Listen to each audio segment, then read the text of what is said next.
La péninsule est divisée en villes-États ennemis.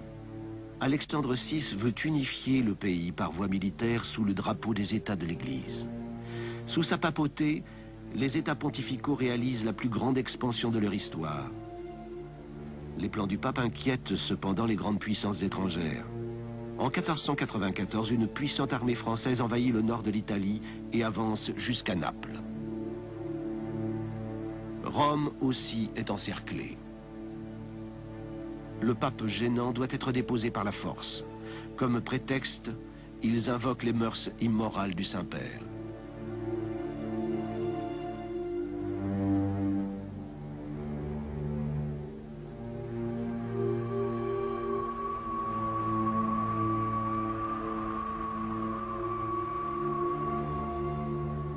Julie est faite prisonnière par l'armée française qui avance.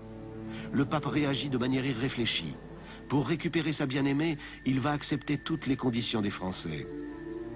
Mais ceux-ci témoignent d'une grande galanterie en libérant leur otage contre une rançon.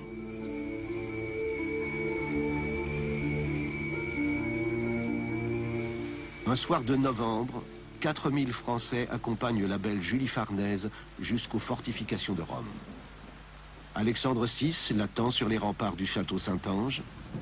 Il accueille sa bien-aimée comme un jeune prince, vêtu de velours noir et portant même une épée à la taille. Un couteau bien aiguisé et deux mains solides, c'est tout ce dont j'ai besoin. Il vous faut suivre la mode? À Venise, tout le monde mange de cette manière.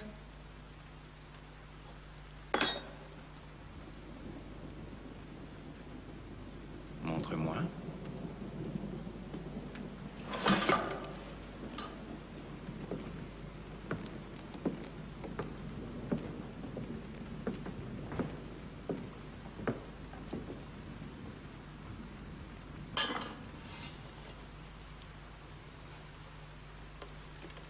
Quand j'étais cardinal, tu t'es donné à moi.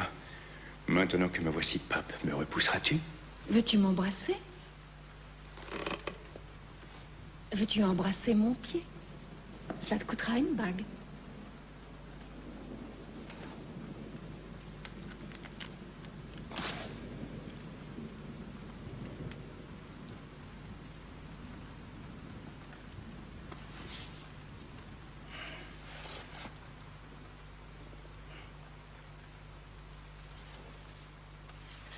Ça te coûtera un évêché pour mon frère.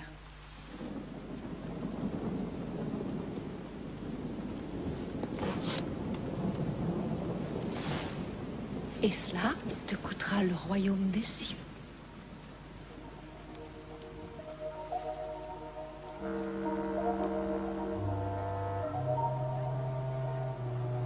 Mais le châtiment que tous attendent de la part des Français n'a pas lieu. Leur campagne rapide à travers l'Italie épuise les troupes. Ils occupent la ville du Saint-Siège, mais n'ont plus les forces nécessaires pour destituer le pape. Alexandre VI reste en place. Abandonnés par tous leurs alliés, les Français échouent dans leur campagne. Mais ils laissent derrière eux un mal qui apparaît comme la punition de Dieu pour l'immoralité de l'époque.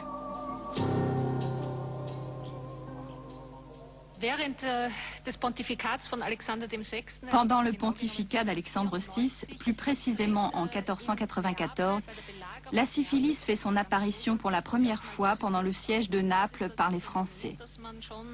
C'est un événement que l'on doit prendre très au sérieux, car de fait, c'est la première maladie épidémique et sexuellement transmissible de l'histoire. Tout d'un coup, elle se répand très rapidement dans toute l'Italie et l'Europe. Ce mal français devient un vrai fléau en Italie.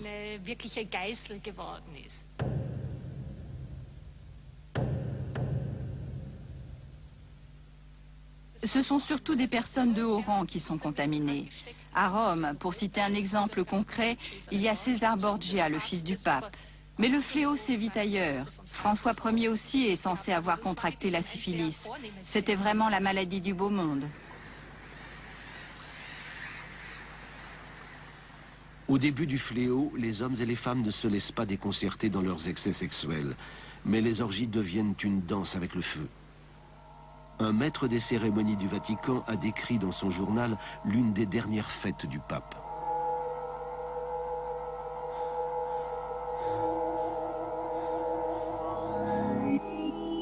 De nombreux invités ont été conviés au Vatican.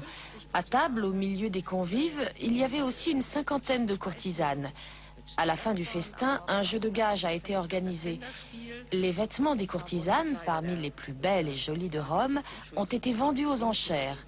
On a ensuite étalé des châtaignes sur le sol au milieu de candélabres.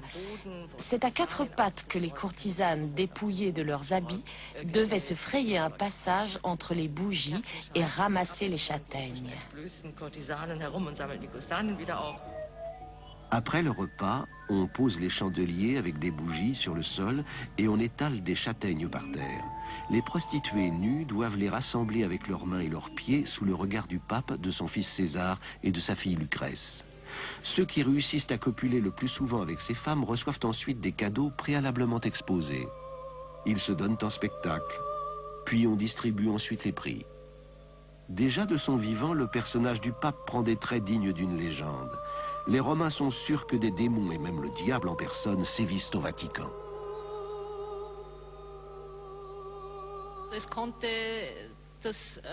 À tout moment, la plus banale des fêtes pouvait basculer en meurtre au moindre mot susceptible d'offenser un convive.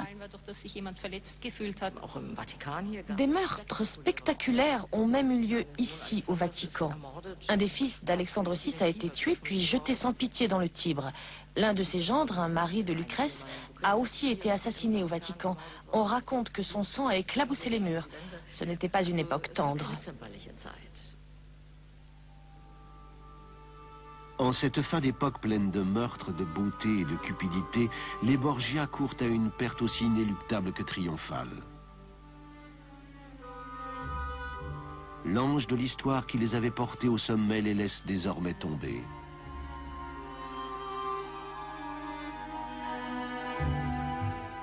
En août 1503, après un festin, Alexandre VI tombe malade. Il a les symptômes de la malaria, mais à l'époque on pense qu'il a été empoisonné. Une semaine plus tard, le pape meurt. Après son décès, la dynastie des Borgia s'effondre.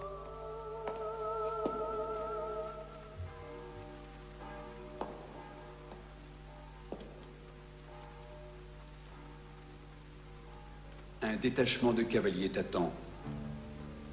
Ils t'emmèneront hors de la ville. Hors de la ville.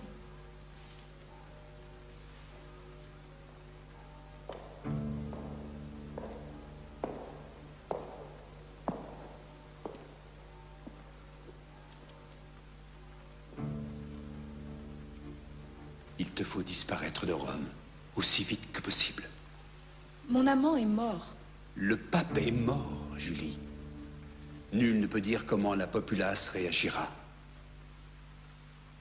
Et que crois-tu que feront les familles dont ton amant a fait assassiner les pères et les fils? C'est une évidence. Depuis toujours, je n'ai jamais songé qu'à toi. Je n'ai fait que ce que tu... C'est moi qui t'ai fait cardinal, mon frère. Tu ne sers pas notre famille en restant à Rome. Pour que ton sacrifice ait un sens, il faut que le monde entier, en entendant le nom de Farnèse, pense à moi désormais. Il ne me reste plus que les moutons et les soldats de Capodimonte. Fais ce que tu veux. Il faut que le monde t'oublie.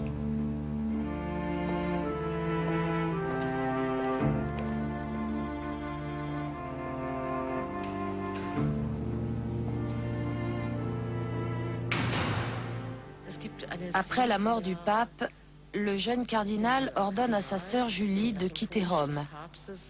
Il comprend qu'elle est un obstacle à sa carrière. Elle ne lui est plus d'aucune utilité. Il ne la tue pas et on peut lui en être reconnaissant. À l'époque, c'était pourtant un moyen devant lequel on ne reculait pas forcément, même entre frères et sœurs, comme nous l'a montré la famille des Borgia.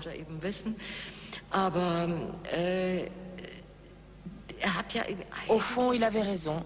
Julie a presque été oubliée. On a peut-être oublié l'histoire de la Belle, mais sa beauté reste gravée dans cette statue de la basilique Saint-Pierre.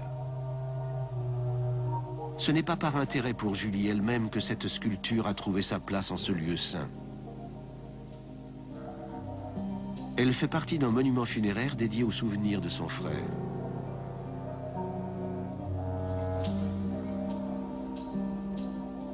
En 1534, 30 ans après la mort d'Alexandre VI, l'ambitieux Alexandre Farnèse devient à son tour pape sous le nom de Paul III. Lui aussi a une maîtresse et des enfants.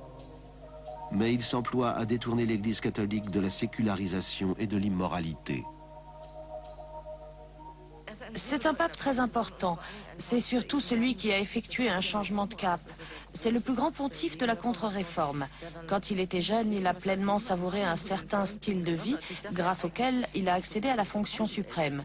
Il est devenu cardinal grâce à Alexandre VI, dont le pontificat, pour ainsi dire séculaire, ressemblait à une cour royale. Il a ensuite été élu pape.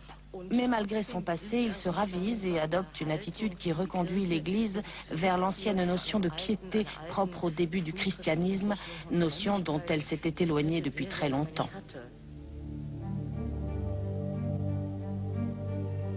L'âge de la Renaissance se termine avec Alexandre Farnèse, autrement dit Paul III.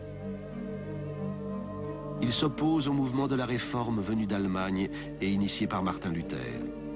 C'est le temps de la contre-réforme et des sanglantes guerres de religion. Paul III fonde l'Inquisition romaine afin d'imposer par la force une morale stricte et la pureté de la foi.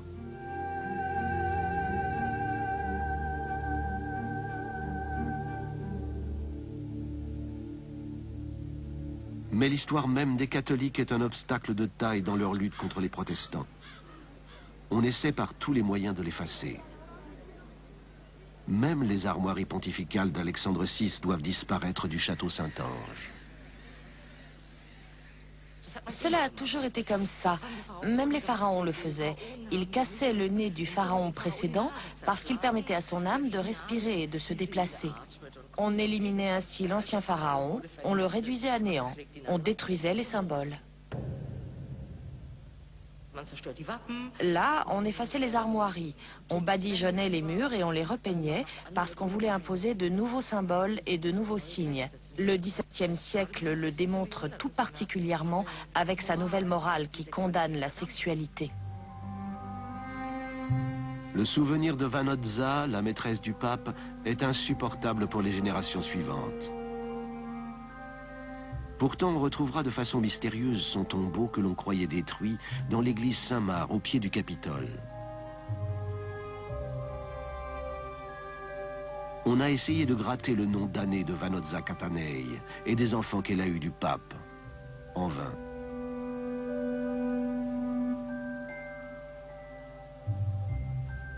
La statue de Julie à Saint-Pierre cache un secret que très peu de croyants pouvaient imaginer.